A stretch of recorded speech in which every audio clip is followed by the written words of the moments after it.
Good afternoon, fellow meanderers. Hope all is well. Moss and I are out and about, and the sun is shining. The weather is sweet, and yeah, pretty pleased about that. Moss, here. Good boy. So, anyways, we're just doing some long line work today. Like, basically, it's at a point now where I can just drop the lead altogether a lot of the time. And he's getting the off-lead experience with me, just still having that little bit of peace of mind. If he bolts, I've got half a chance of capturing him, because it's one of those that Moss has got a new nickname set by a number of people now, and we call him Water, because he flows past you. He's very, very difficult to catch if he doesn't want to be caught. So it's not that he's like a flight risk as such, but it's more precautionary. Moss, what's this, mate? Hip. Good boy. Good. Forwards, let's go. So yeah, we've been, for those of you that follow the channel, working through with Moss with his recall for a number of months now. He was an off-lead puppy, but he's regressed in his adolescence. Moss, back up. Come on. Yeah, regressed in his adolescence a little bit. I'm just going to drop the lead so you can pull it round for me, so you know, hands. Thank you very much.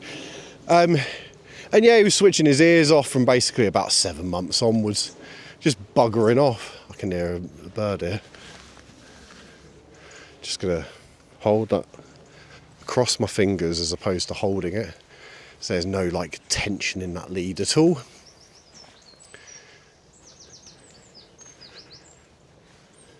Shift, shift, good boy, yes. But yeah, like Moss is so close to an off-lead experience now, it's not even funny. Yeah, I feel like quite confident with my dog not buggering off. But we'll find out now, won't we? Moss! What's this, mates? Blythe! Blythe, Moss! See, it doesn't always work, but again, I'm not going to keep barking orders at him. It's not like he's unsafe. He's having a sniffari. I absolutely guarantee he's going to go for a wee. Bosh. Hip! Moss! Come on. Yeah, go on, sniff every blade of grass. Again, some people say you shouldn't do this. I think it's actually important to give them that mental stimulation. And at these points in time, there's no point in me barking orders at him. There's something that he wants to do, and it's enriching. Come here. Sit. Good boy, yes. Forwards, let's go this way. So, yeah, I've got him like movement motivated a little bit more. But still, he can be a dog. I can walk off in front of him. He should be good as gold. He's going to let me down now. I'm recording. I haven't recorded for a few days. Moss.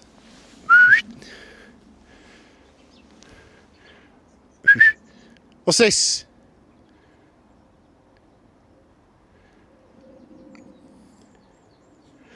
Here. Good. Moss. See, I'm struggling. But it's fine. I'm trying to trust Moss more so he trusts me. But again, I'm not like 100% convinced on his recall, hence why I just have the line attached.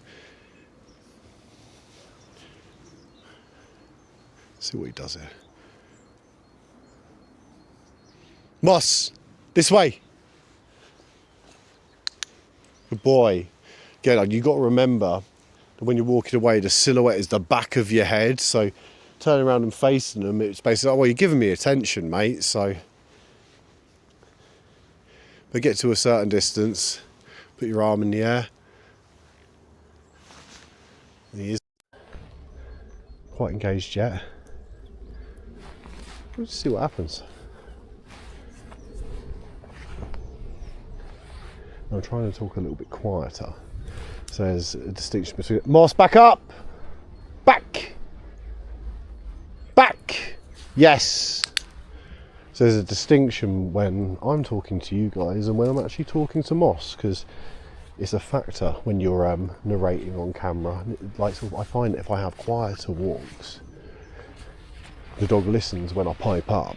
That's kind of the score. Good boy, let's roll.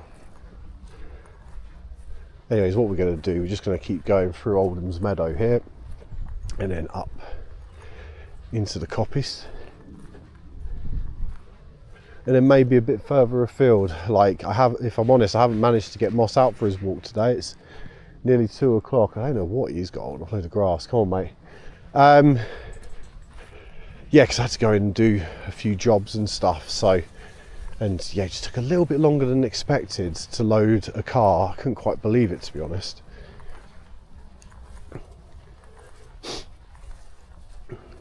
But nice people, and I didn't really have an awful lot else planned for the day, so it's neither here or there.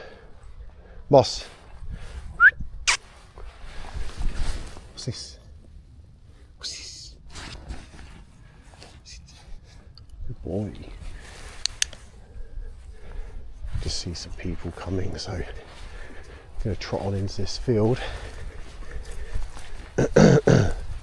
Moss, this way. Yep, through here, please. And again, he's starting to learn his lefts and rights or this ways. Whoa, nearly fell over. Come on, bud. So yeah, there's a dog walker coming behind us. I'm just going to essentially overlap with them here, with the hedge in between us. See what his how steady Moss is. Moss! What's this? Having a right safari. Hey, this way! Moss!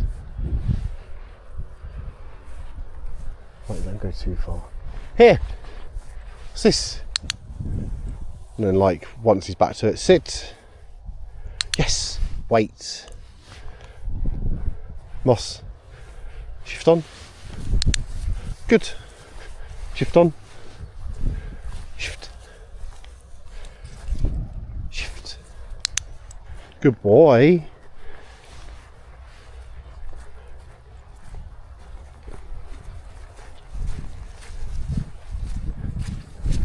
Moss. It's getting jazzy. Wait. Here, please. Because you're not going anywhere. My foot's on the line, mates. Moss! Come! Yes, come! Oh, he thought about it. What is... There's going to be a field mouse or something in that grass. Tails up. Alert. His prey drive's really cutting in now. Moss, break! Yep. Here, please. Yes. Good boy. Break. Break. Boy. Again, just trying to keep him interested, because it's very interesting up in the fields, especially when you're trotting around off lead without your handler on the end of it. And it's nice though, like, sort of the dog gets to be a dog a little bit more, and I like that, but it's also having the ability to keep the control where required.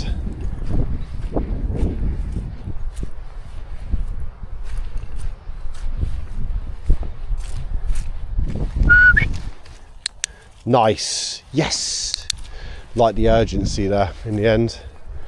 And also as well, like, one thing, you can set yourself up as a trainer with like successful failure. Now, sort of, it's quite a broad topic as such, or subject, in terms of explaining this. I won't be able to do it in one video, but like, it's one of those, how do I put this? Do you know what, that's going to be another video, I think, just explaining all of that, because it's such a diverse topic. But basically, long and short of it, with the failure and success thing, sometimes you need to set up the dog to potentially fail in order for it to succeed.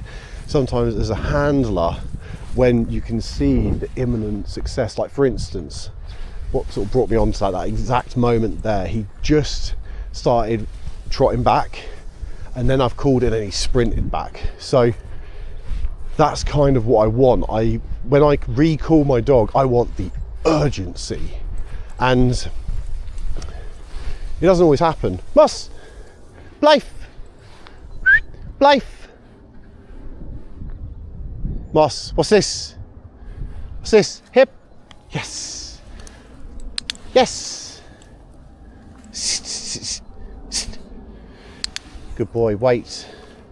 So like basically there, I had the assistance of the lead just to input the here. And sometimes that needs to be done because I think lead communication is super important, especially when you're trying to teach very, very advanced skills, like, you know, people with the whole recall thing. Like, I would say it is without doubt, in my personal opinion, one of the most difficult things to train. And you can train it with a long line all you want, keep building up the distance, but eventually, you know, the line's got to go, and there'll be a point where that elastic band of magnetism around you just goes snap and your dog's gone. And, you know, there's not a lot you can do about it in some respects. But also as well, like, I've been researching the e-collar a little bit more, and you know, I kind of had the attitude of like, oh, they zap the dog, and you know, and again, we're talking devices that were patented pre-Second World War, the old school zappers that they used to use up until recently. And upon doing more research, an e-collar and an old school, what people class as electric shock collar, are different. And I find that really interesting. So the technology has changed, and for the better. Moss, Blythe, good.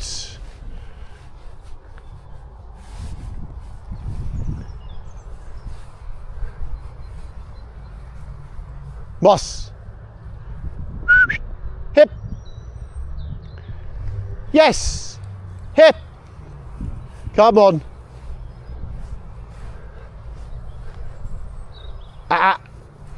Wait. What have you picked up over there? I know that there's some deer that live in the thing to the right hand side. Again, like in certain situations, it's just nice to have this line. Just controls the environment that little bit more.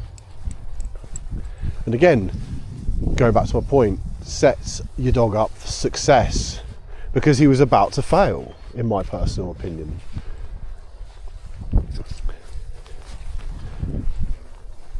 To me, it looked like he was going to bolt through that fence, or at least test the boundary. And I'm tending to find that through using a long line, I'm at a 5 metre line right now. Hang on, I need to do a 360 spin. Tie me up. 5 metres is kind of all he really goes, unless I put him into a sit stay or a down stay, and I might get up to 20 metres, then call him back in. Boss, back up, back, back, come on, come here. And precisely my point at the beginning of this video, he's nearly off lead. Look, I can drop it, it's not an issue, but it's insurance what's going on there. Mossy. So again, I'm going to close the distance on him. Moss, what's this? See, not listening, but he allows me to be close, so I can just see what he's up to more than anything else. Moss, so that's electric there. Hey, what's this? Sit, good. Eyes, Moss, eyes, good boy, yes. Wait, and again, get the dog re-engaged. So we're just about to come up his main road now. So I before he runs off. I'm going to grab the lead and I'll start raveling it up as we go, because lead management is very important with these, especially when you're about to go along a main road.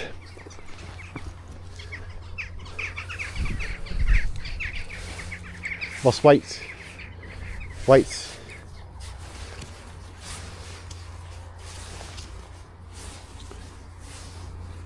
Hey, no, back up, Moss. Definitely a field mouse or something in there. He's in the field. Don't you get zapped by that electric. There is actually electric wire there. Moss, back. I don't want to get done by it either.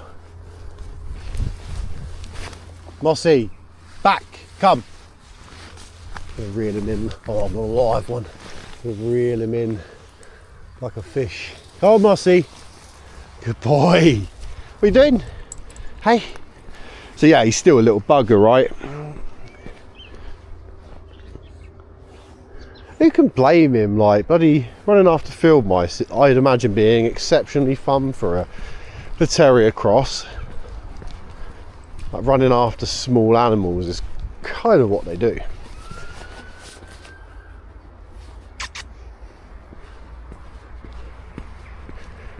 And I do have the option of changing the tool up to a slip lead again when we get on the road, but actually he isn't really pulling me around, so he's actually doing the opposite. He's anchoring himself. Come on, Moss. Good boy.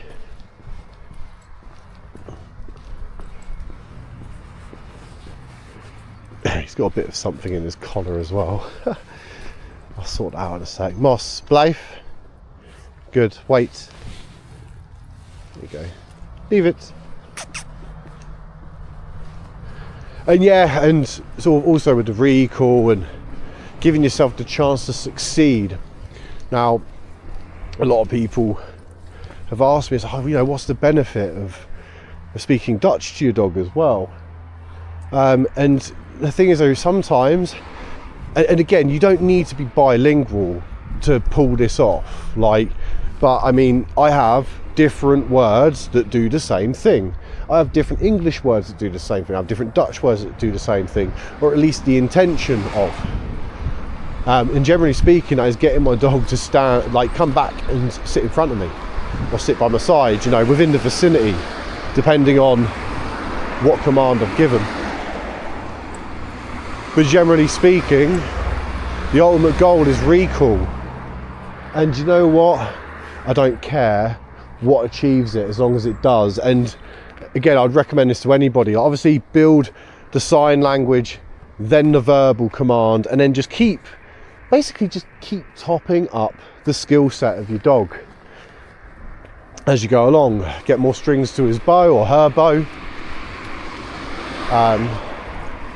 So yeah, so I won't cross here as an ambulance, and I don't know what's going on.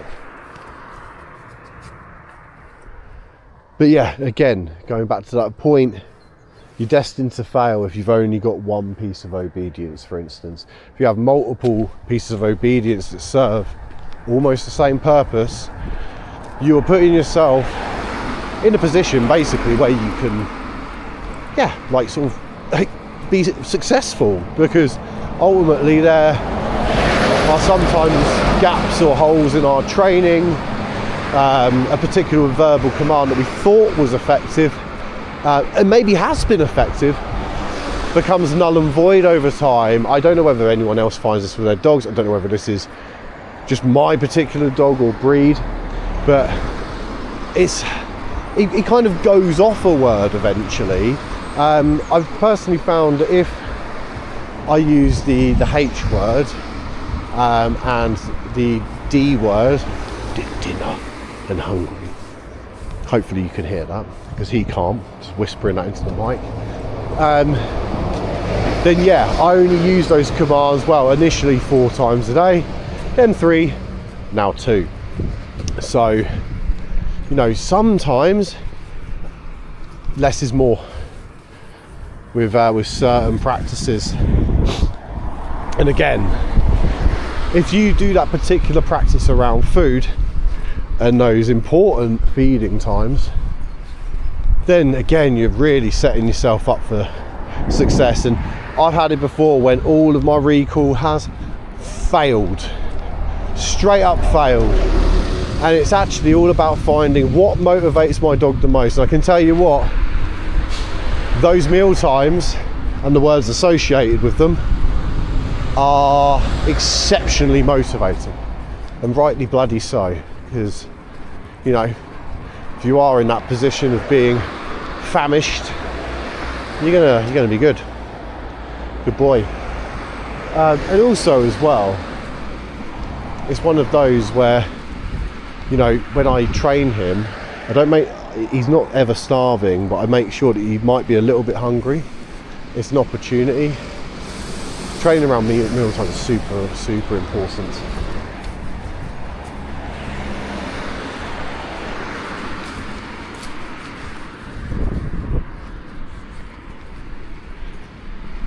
And yeah, just simple things with impulse control, getting them to sit and leave the meal, and only eating the meal when given the guidance or the call that they now have access to it. You can apply the same to toys, and it's like basically equal awesome. Be the giver of all good things, and that is mealtime and toys.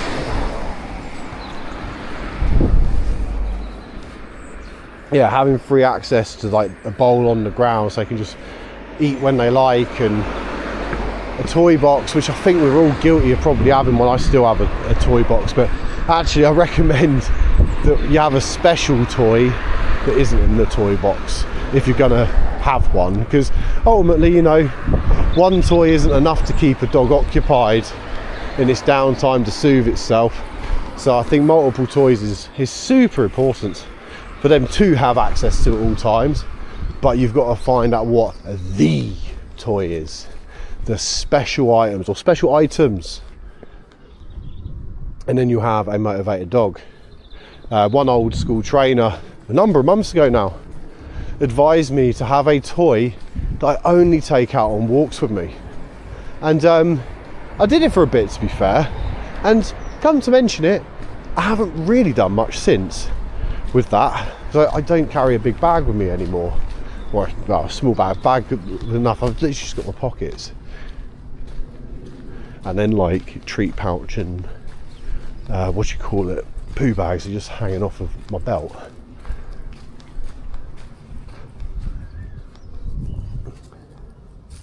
It's just handy to have those tools at your disposal, the necessaries. Right, just up at the duck pond now. Very good, very nice. Do a little spin into the sun. There you go. Yeah, beautiful. Beautiful. Do you know what? Do you know what I can see on the horizon? Can you see that white building there? Well, if anyone does know, that is Zippo. And it's such a beautiful, it almost feels like a summer's day, but it's cold. I've got a woolly hat on. It would just be nice to sit and have a cold one. And again, I don't know how many other people do this as a part of their walks and their training, but I find that, you know, popping into the pub, and it doesn't always need to be for an alcoholic beverage, by the way. Like, you know, plenty of pubs now got really decent coffee, and you can always have an overpriced Pepsi if you want, overpriced Coke. Oh, is Pepsi okay? Yeah, of course it is. But like, more to the point, you know, you can treat it like a cafe. It's a public house. Like, it's not those sort of cheap pubs in town centres, without naming them, which serve pints for about £2. No. It's not like that kind of establishment, without sounding like a snob, because this isn't a snobbish pub. It's what I class as a proper village spit and sawdust pub. It's like, you know, it's like no airs or graces. It's yeah, it's just a nice place to hang out. So, you know, now we're sort of going around here and the sun is glimmering off of the side of that building very nicely. Be nice to get a good bubbly pint and soak it in. because for those of you in the UK, it's the week of, well, it's basically the first week of February, and the weather's been shocking thus far up until today. Today has been gorgeous, but the amount of rain we've had has been nothing short of insane. But yeah, I'll just, talking about that, just let Moss go out and about. Let him have a walk.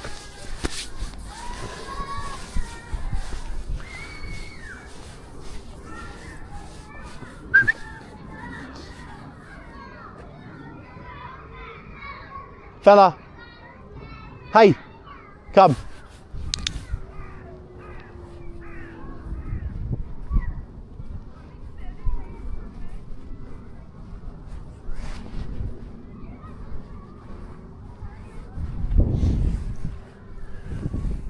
No, he's such a gorgeous boy.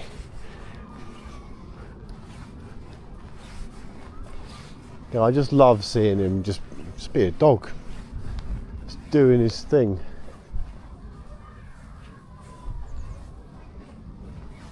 And yeah, he's been a top pub dog as well. Again, same applies to cafes, other busy spaces.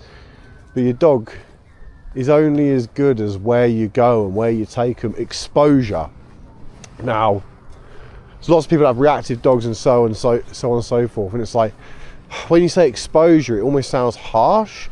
But to be exposed to something means putting yourself in environments where it might be a little bit uncomfortable at first, but after a while you can teach that it's actually quite nice to be laid down in the pub, maybe get the odd stroke off a stranger if you're lucky, you know. It's not a bad deal for a dog. But again, if you've got a dog that doesn't like that, not so good, but exposing them to it or attempting it will potentially do your dog a lot of good. I mean, it's something you need to build up the trust between you and your animal. And like, we're doing this and I'm relaxed, you're relaxed. End of story. But yeah, I mean, with rescues and stuff, I appreciate it's really difficult. I work with a number. It is really tough. I'm working with one dog, I'm actually seeing it tomorrow. And it has a problem with eye contact and it's got a problem with men. Already worked with a dog once. I had an initial introduction. Walked him for a bit, really complicit to my input, and you know, again, he didn't really need much. He just needed a confident guardian. Unfortunately, because of his needs, just having a standard dog walker, and by the way, I'm not having a go at standard, and I say standard very, very loosely, I mean you just walk dogs for a living. So he's had a number of those just normal dog walkers. There's a necessity within the industry. There's an absolute must, actually, and it's important. But unfortunately, when there's no training background, because you know, a lot of dog walkers, they're not always the most experienced in fields beyond their own, and they're magnificent at what they do. But sometimes you need a trainer who is going to counter condition the reactivity, and ultimately I am going on one-to-one walks.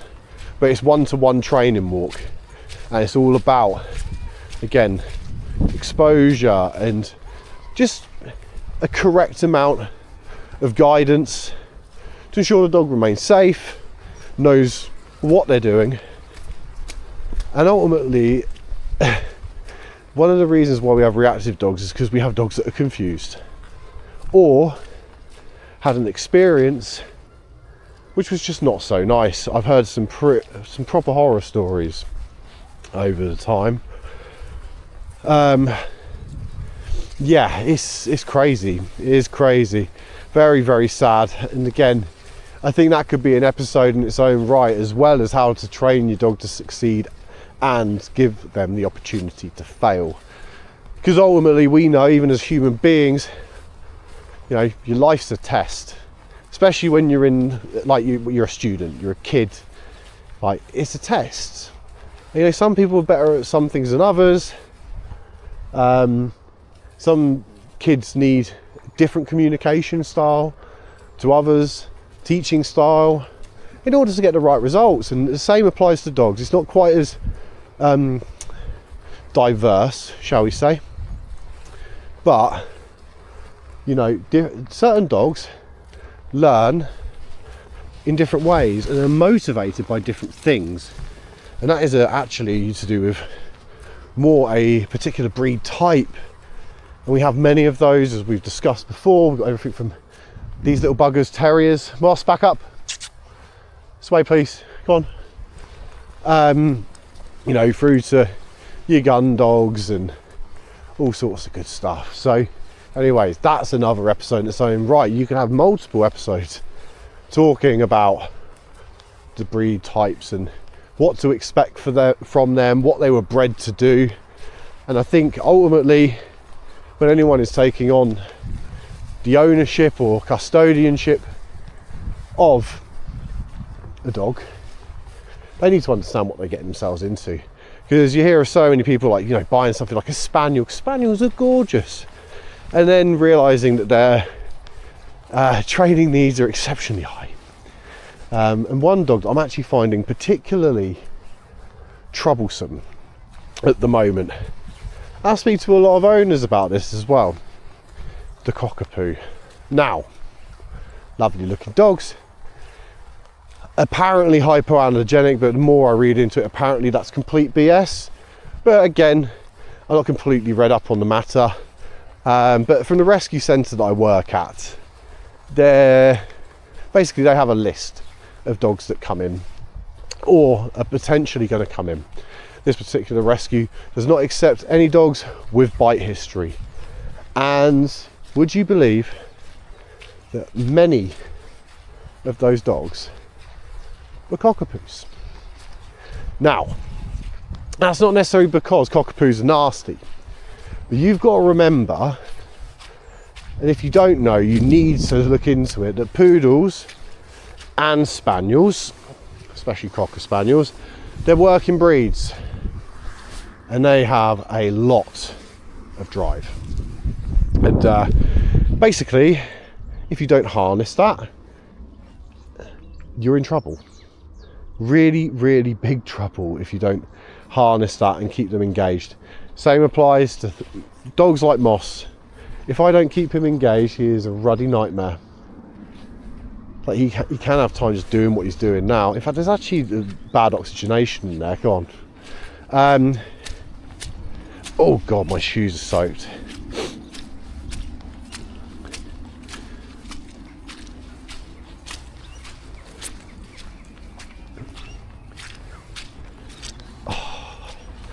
To have my boots back. Good boy, Moss. Just trotting alongside me. Good old boy. He certainly was. Moss. Hip. Hip.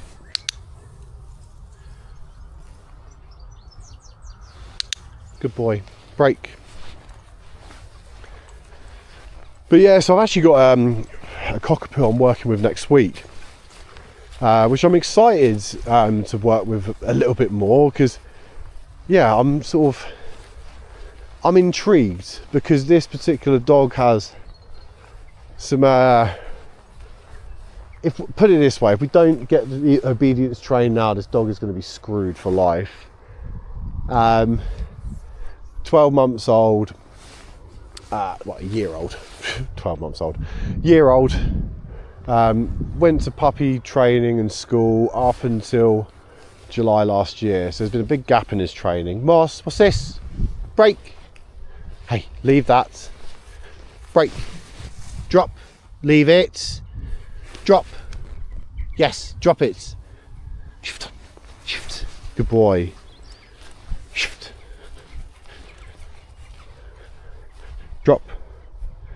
Got rid of all of that. Boy, this way. So yeah, there's been a bit of a gap in his training. Well, 6 months, mate. No, what's that, about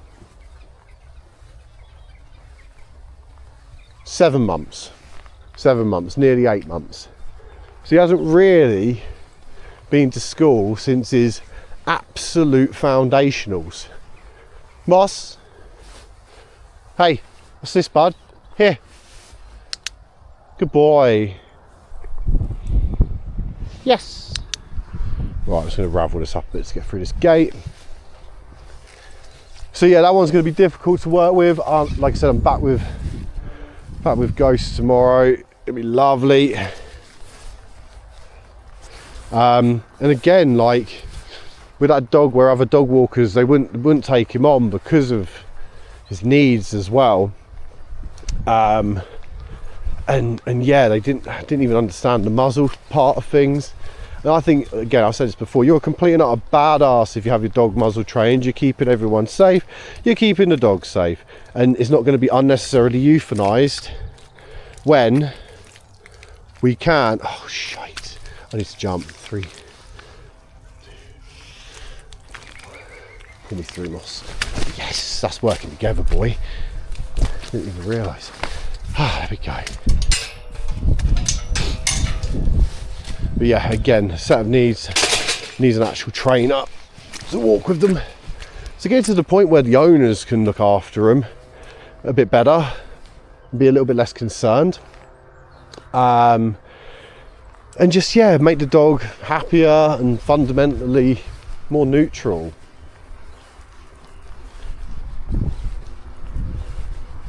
Yeah, I'm yammering on. There's just a lot going on at the moment, hence why I haven't really updated as much. The weather's been shite, so you know, apologies for that. And before anyone gets in the comments, I have been walking my dog, I always do, but I will say one thing. I took him for a big walk on, that would have been yesterday morning, and then we went into work for like 5 hours, so you had a lot of stimulation there with all the noises going on and movement of cars and stuff.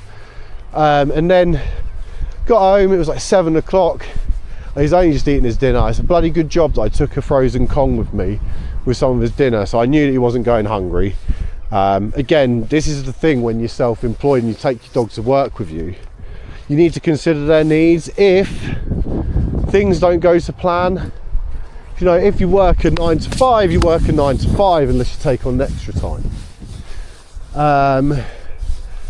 In a self-employed person as well, when your dog comes along with you, some days can be 12 until 8 o'clock in the evening, sometimes beyond that. And then other times, do a spin, you know, we can be out the door at 6 a.m. and then back at 12. It really varies on the days. And working around the weather and stuff like that, and that applies to both businesses that I've run. One I'm shutting down, one I'm building up. So it's it's just a factor in everything. So yeah, anyways, got back late, overstimulated, gave him a decent feed, and he just slept on the sofa for the rest of the evening. So he wasn't really gagging for it, but he definitely needed sleep. He was overtired. It was the first time in a busy workshop in a really, really long time, actually. A bit too long. So we're going to have to build up, again, his exposure and resilience. And also as well, one thing to bear in mind, the workshop that we're now in isn't the workshop we were in before. So we haven't moved far, moved next door, because it's smaller and a lot more financially sort of viable at this precise moment in time. Again, for those who don't know, I haven't been overly well. Go on. No. Drop. What is that? Looks like an insole or something. That's grim. And again, this is why I have the line on Moss. She doesn't eat stupid things.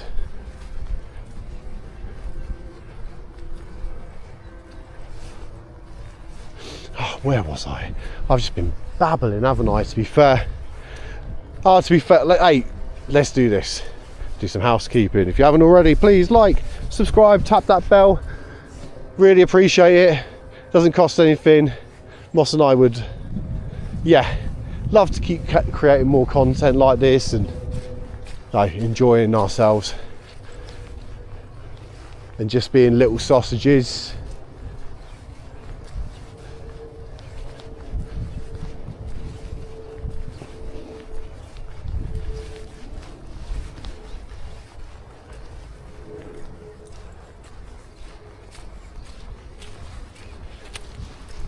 This is slippy.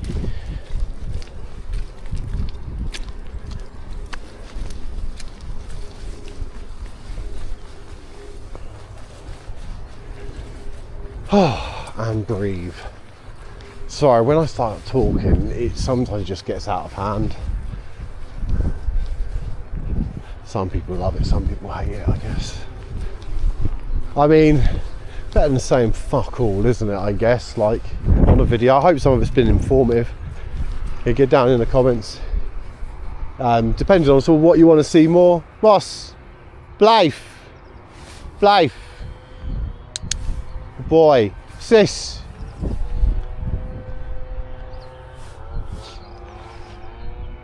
Moss, hip,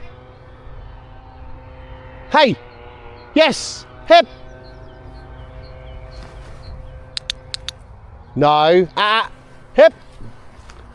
Again, so keep setting ourselves up for success. Moss, hip,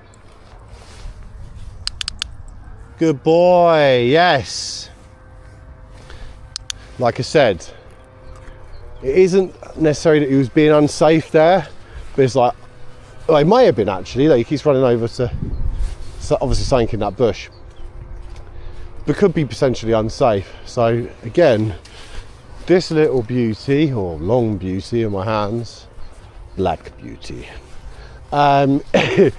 is, you know, it's doing us a job today. And again, I always aim at Blythe. No, don't go that way. Moss, come back. Hip. Come here. Good boy, yes. Before we get tangled up. But yeah, there's definitely some kind of animal in here. And again, it's proving my point yet again, that basically bursts. You got one field and then it bursts onto the, what's his name? But yeah, I can tell he's excited, his mouth's open like that. Does this when he's like, when he gets a bit naughty bones. Tail was pricked up. He was ready to rumble. He was ready to go chase whatever was in there. Thank you, Black Beauty. Yeah.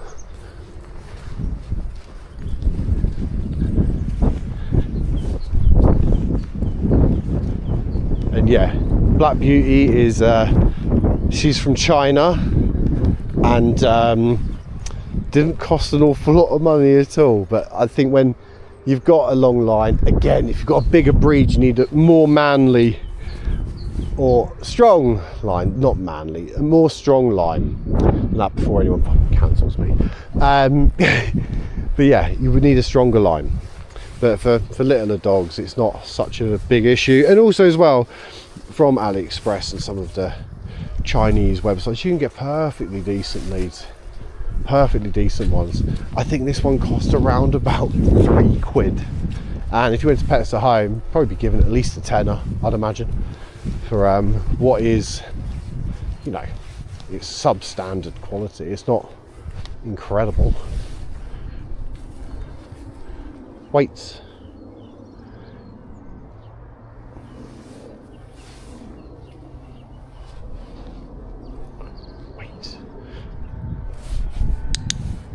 Good boy, yes.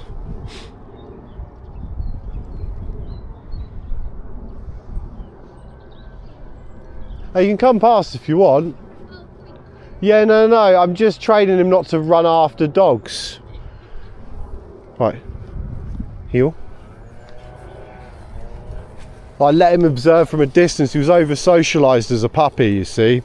Oh really? Yeah, so he, oh, I've spoken to you before. Oh, we've met before. Hi. Yes. Hi. Yeah, oh, he actually knows this dog, but as long as he's nice. Yeah. I think she told him off last time. Oh, did she? Yeah.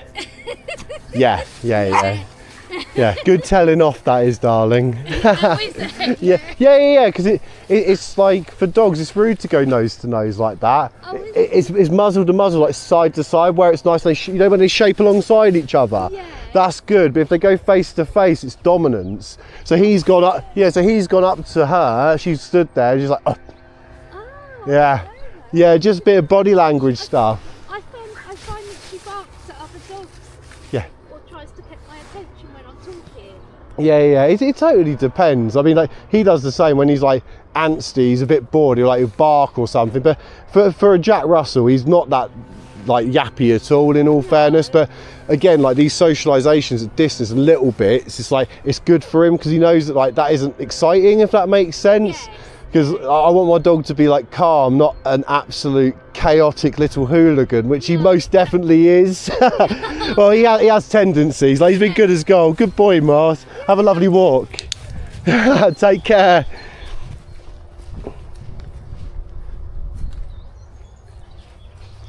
Bit rude with that young lady, weren't you, Moss? Hey? Again, it's just seeing that, and it's one of those. I could have set him up for better success there. Could have shaped him off to the side. But intact male, female, it's always a bit. But you know, she gave him a nice little bit of canine correction there, which ultimately I'm really, really happy with. It was not a failure at all by any of the dogs. But I mean, Moss went to fail, and the other dog was like, no. It didn't take much. A light grumble. Mossy, wait. Here, please. Moss, hip. Hip. Sit. Platz. Good boy. Leave it. And again, drop the lead. I can do this because he's got the impulse control to sit and wait for that food. That's a big driver for him right now. Go ahead. Yes. And he knows as soon as I give him a touch or a lead comes on and off, like it has done there, it's time to go, basically. But not until it's done, not until the tool is on. In this case, the lead.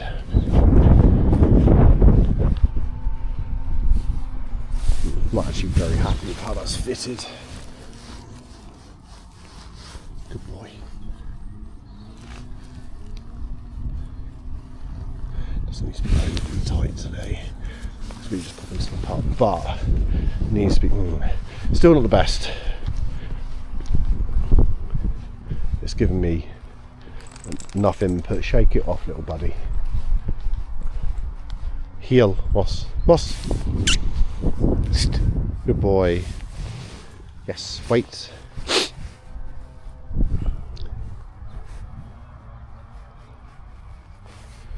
Heel. Moss. Look. Eyes. Yes. Moss, eyes. Yes. Close. Yes. Close. Good. Close.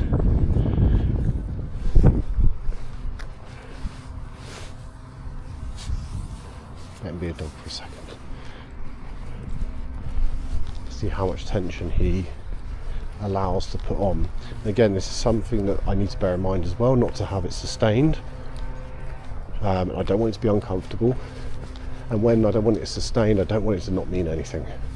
Because it, like even on a flat collar, that's uncomfortable. But they do it anyways because whatever's in front of them is more motivating. But I've got a little bit more control with this type of lead. Until he's trotting nicely alongside me. I'm going to do a couple of little back and forths.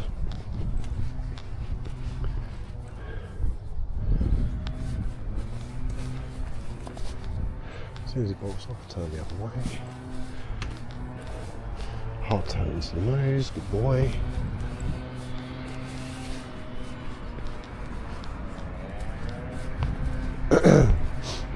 Again, short and by the side.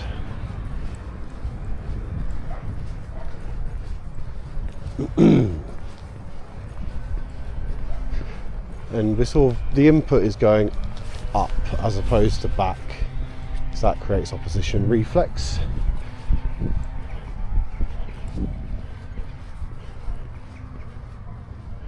Life.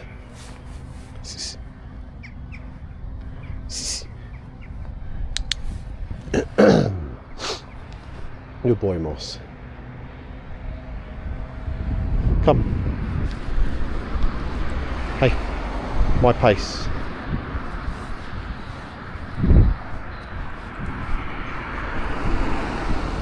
But again, also as well, timing is everything with when you communicate on the lead. And then eventually, you have to a point where there's no pulling or no excessive pulling, and it's a little bit better managed. And a lot of people use harnesses. Like, I'm not saying they're not good things, but I'm just saying if you've got a puller, sometimes it can encourage the pulling because it's more comfortable.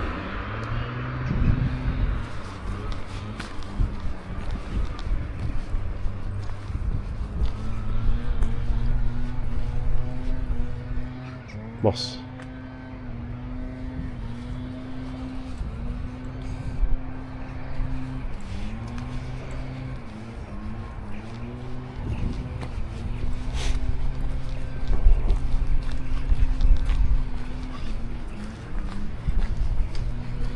Right, at the doghouse.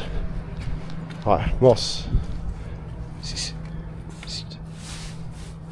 Wait. In.